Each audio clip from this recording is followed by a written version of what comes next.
In this video we will learn how to transfer position strength in FlowHCM.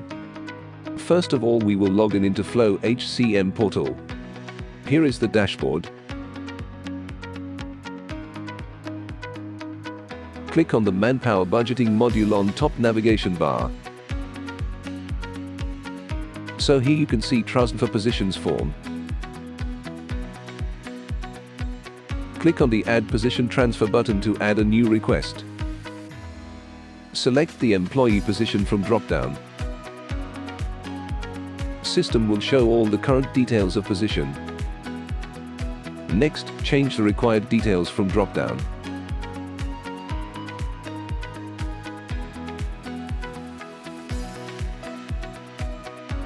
Position Transfer History table will show all the changes made.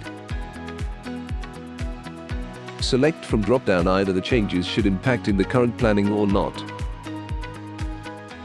Add a description before submitting the request. Next, click on a Submit button.